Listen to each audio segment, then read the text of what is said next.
share your sourdough updates. Sourdough updates also welcome. We love to know how the sourdough is doing before it becomes sentient and takes over the planet. Okay, hi everyone. My name is Caitlin. We're here today at the February 22nd, 2021 Add-ons community meeting. We're joined today by Sylvain, Jorge, and Xander, which is awesome. And I think I saw Andreas pop in for a hot second. Oh yes, and Andreas. So welcome everybody. Thanks for joining us today. I want to give a shout out today to Digital Symbosia for landing his first 2 patches to the Web Extensions API in Firefox recently. So thanks so much, Digital Symbosia.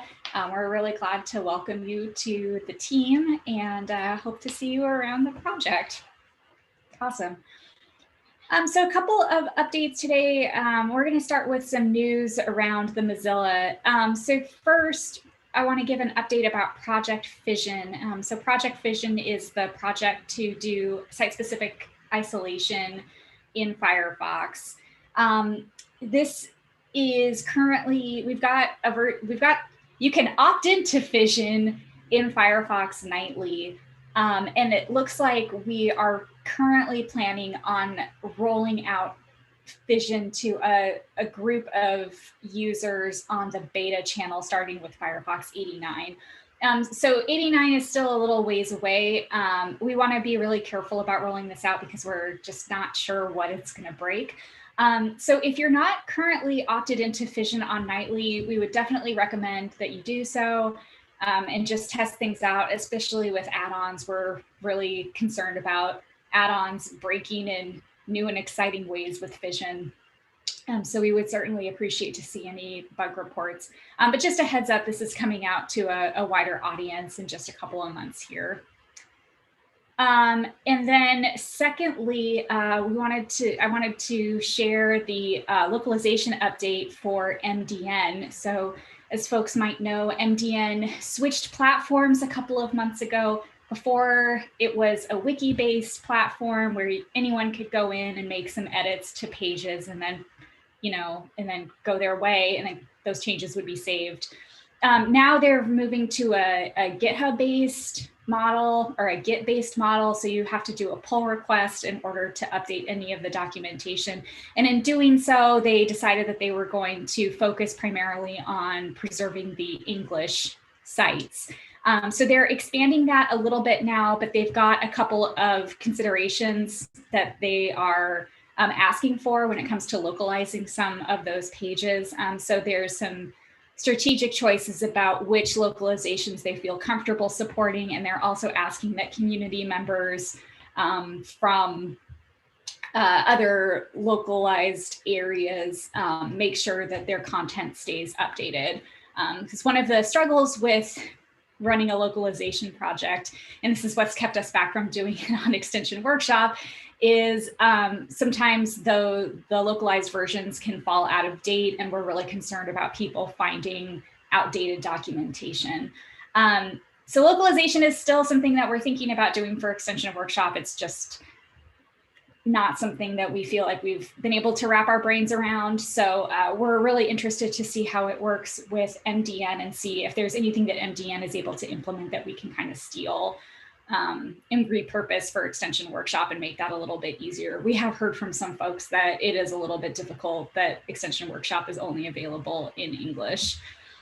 So that's just a quick update from around Mozilla. Any questions?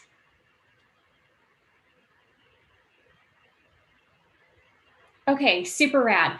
The next thing is my personal favorite, Mozfest. So Mozfest is an annual event that's run by the Mozilla Foundation.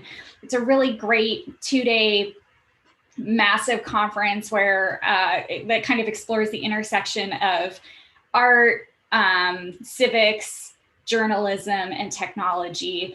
In years past, what we've done is we've gotten some community members from the add-ons community together, and we've done like a 1-day workshop kind of right before Mozfest, and then invited folks to stay for the remainder of Mozfest.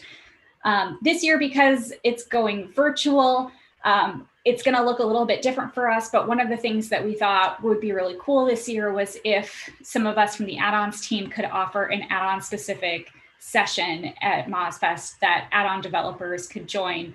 So this year we are going to be talking about data collection and user consents and how to ensure that there's a good experience. This is something that we probably get the most questions about from the AMO admins team is, how do I ensure that my data consent or my data collection practices are in line with Mozilla's add-on policy so I don't get my add-on rejected in review. And we also stand behind this as a way of building user trust by making sure that you have like a really good data collection opt-in experience for your users. So that's going to be the focus of our workshop. We're going to invite developers to come in, kind of share a little bit about the extensions that they're working on. We're going to talk a little bit about some best practices, why policies are put in place, and then ask people to do some paper prototypes about how it could work with their extension. So for folks on this call, this may be old news. We would still love to have you come if you're available and you'd like to say hi or help out with help answer some questions for other developers. So we are going to be, our session is currently slated for March 11th at 7:15 CET. And I see that I have said 7:15 to 2:15. It is not that long, it is 1 hour. So for Pacific Zone folks, that's going to be at 10:15 a.m. that day. So feel free to go check the time zone converter to do the time zone conversion for your area. You will need a ticket in order to attend this session. This year, because of the virtual nature of the event, Mozfest tickets are on a pay what you can scale. So just a little spoiler alert, financial considerations or something, like if finances are a little tight, you can put in a 0 on that pay what you can to get your tickets. But if you're able to contribute even just a couple euros or a couple dollars, that would be really helpful to help cover some of the expenses related to the festival. So anyway, we're going to be sharing some more information about this on the forum. So hopefully we'll have like a nice, robust group of interested add-on developers who can join us. Please feel free to share this with other folks and let them know that they, we'd love to see them and talk to them at this. And definitely check out some of the other sessions that are going to be offered at Mozfest. There's some really interesting stuff going on. As always, there's some really interesting stuff going on this year, and events are going to be spread over the course of 2 weeks so that you're not kind of sitting in front of your computer screen for 8 hours a day. All right, any questions about Mozfest? Awesome. I don't have all of the registration details yet for how you can register for our session. All I know is that you need a ticket. So I will find more information and let folks know. Okay, and then the next thing I wanted to do was give you an update on the add-ons team's H1 roadmap. We've talked about this a little bit since we came back from the break, but for this half of the year, we're going to be focused on how do we get more Firefox users using add-ons as a way of, as like a carrot, like, hey, come here for some great add-ons and also like fall in love with Firefox. So we have a couple of projects that support that overall goal. And then we have a couple of projects that are really based on ecosystem maintenance. So some of the things that we're committed to for H1 is working on some SEO improvements. So one of the things we're going to do is we're going to be generating some new editorial content for like kind of an editorial section that we're going to bring under AMO. So there's a lot of old content on the add-ons blog that I think has been like pretty heavily indexed by Google. And so that information comes up to the top. So we have this hypothesis that by bringing the blog under the addons.mozilla.org domain, we can that can help boost AMO's SEO ranking. And then focusing on some like select editorial content can help surface some information about extensions that users might find helpful that they then might want to install and perhaps convert from whatever their current browser is over to Firefox. So that's going to be coming up in the next couple of months. We've had some conversations. The developer-facing blog is not going away. I mean, it's going to migrate under AMO too, but we're still going to be doing, developer-facing announcements and news. Jorge, is there anything else you want to add about the editorial work?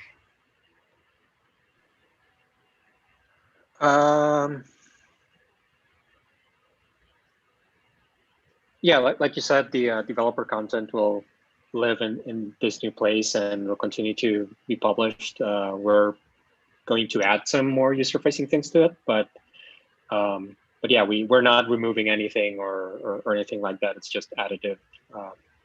We're trying to talk more to users through that channel, which is something that we try to do every now and then, but it's not our main focus. Like we're generally like updating developers and things that are really critical, and we're trying to get like into a different base now. But yeah, that's really it. Yeah, so that's gonna be a big thing. The second thing is that we're gonna be trying to tweak the call to action. So if you visit AMO from a non-Firefox browser, you see a button that says, only available on Firefox, download now. So we're gonna redesign that and make that call to action a little bit more prominent. For certain add-ons, we're going to be doing some outreach to developers to help them improve their listing content. So a couple of years ago, we learned that the actual content of websites helps drive its SEO ranking. So we put together a couple of best practices for how folks can, improve their listings in order to ensure that they have good SEO. So we're going to start with doing targeted outreach to a specific group, and then I will double check our documentation. I think a lot of the stuff that we recommend on Extension Workshop is the SEO recommendation work. I will double check that, but of course we want to have that information available to all Extension developers. We just kind of want to focus on some ones that we think are really critical, the ones that are most commonly searched for. And then the last thing is that we have this feature called Return to AMO. So if a user from a non-Firefox browser lands on AMO because they want to install an extension and they click download Firefox, once Firefox has been downloaded, a new tab will open and return them to AMO so that they can complete the installation process. But this feature only works for a couple of add-ons right now. So we're looking to expand the add-ons that are included in this feature to make sure that experience is, seamless for like a greater number of folks who are discovering add-ons. Jorge, is there anything else you want to say about SEO improvements? Let's see.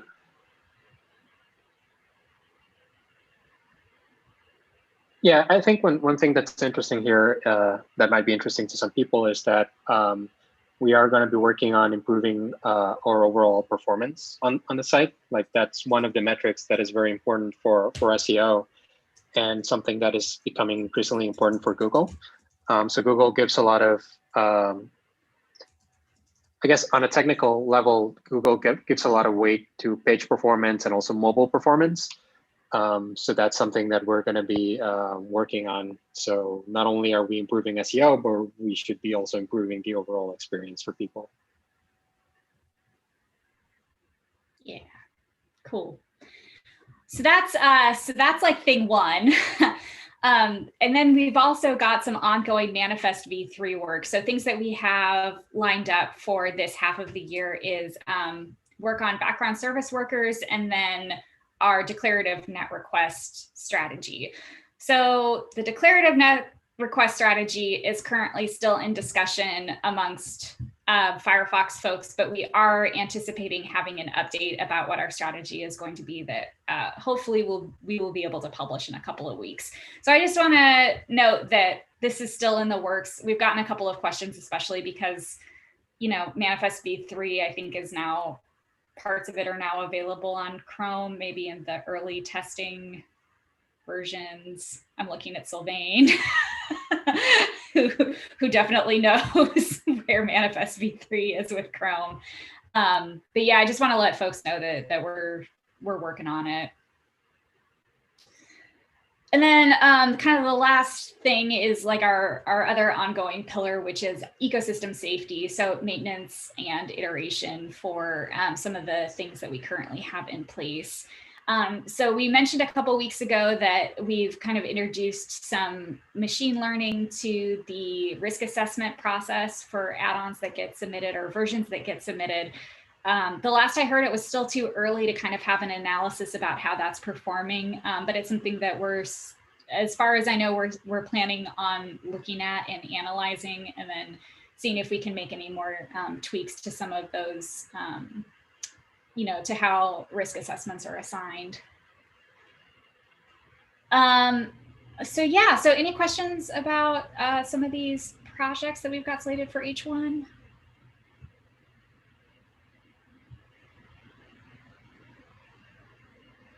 Okay, cool beans.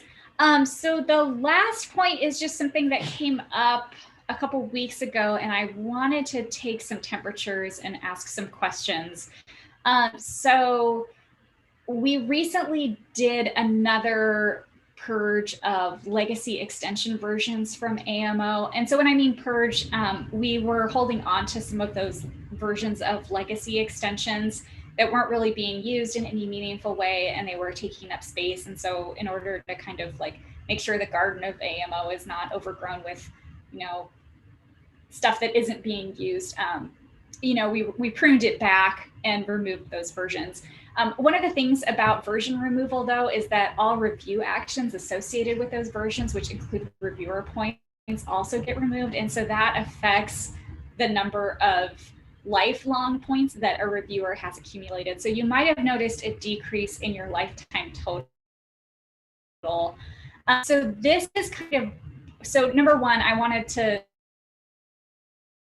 everybody happened, sending out an email with that pretty soon.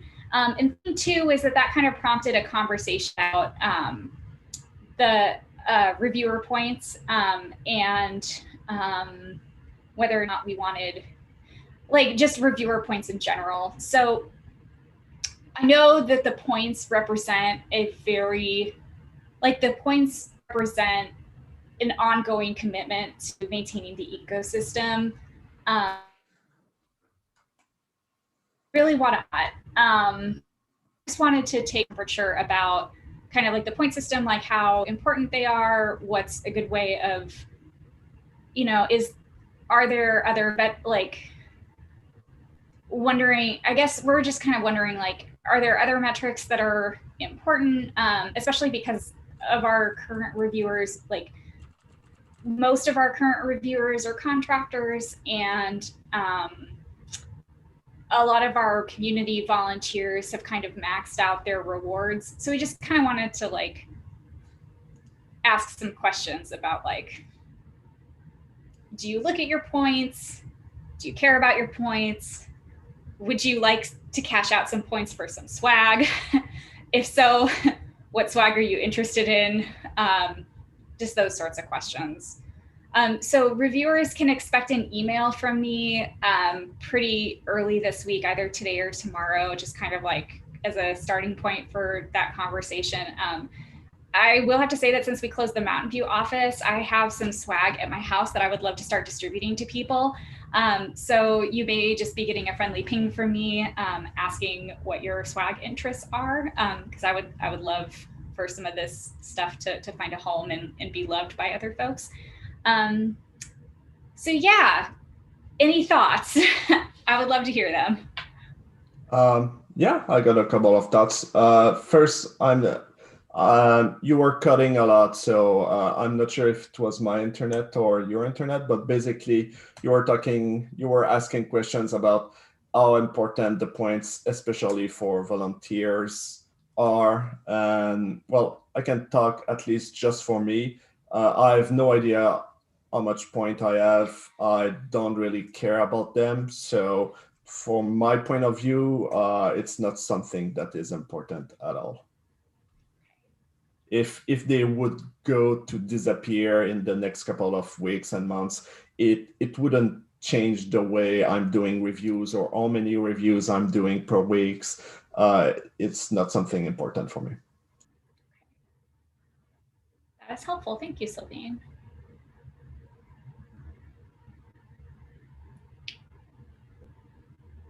Okay, so that was everything that I had flagged to talk about this week. I would love to open the floor and just ask if there are any other questions or updates folks would like to share. Such as, Xander, I would love to hear how you are doing. And also, Xander, were you aware that Mozfest will be relocated to Amsterdam? And one day we may be all able to meet up again together.